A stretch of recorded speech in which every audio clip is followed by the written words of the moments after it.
நான் ஒன்றும் இந்த மார்க்கெட் போனதுக்கு அப்புறம் ரிட்டையர் ஆனதுக்கு அப்புறம் அடைக்கலம் தேடி அரசியலுக்கு வரல, படைக்கலனோட வந்திருக்கிறோம். பவர்ஃபுல் ஃபோர்ஸோட,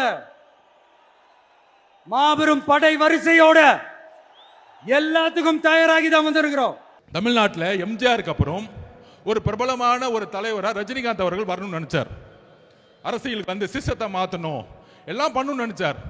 ஆனால் இதே திமுக குடும்பம் பல மிரட்டல்களை கொடுத்து அவரை அரசியல் கட்சி வர விடாம பார்த்துக்கிட்டாங்க. இன்னைக்கு என்ன ஆனார்? அவரு கடைசியில் ரெட் ஜெயின் பிக்சர்லயே நடிக்க போயிட்டார்.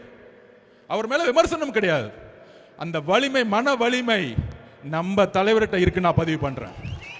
நீ என்ன வேணா பண்ணுங்க, என் மக்களை கொன்ன, வீட்டை விட்டு வெளியே வந்துட்டேன், என்ன தனிப்பட்ட முறையில் விமர்சனம் பண்ற, அதுக்கெல்லாம் நான் பதில் கொடுக்கல. நீ பதில் கொடுத்துட்டு என்ன திட்டிட்டே இருக்கும் பொழுது மகளிர் தினத்தன்னைக்கு 12 ப்ராமிஸ் கொடுத்து என்னுடைய பெண்களுக்கு என்ன பண்ணணும்னு சொன்னவர் எங்க தலைவர். வீட்டில் உட்காரல பயந்துட்டு.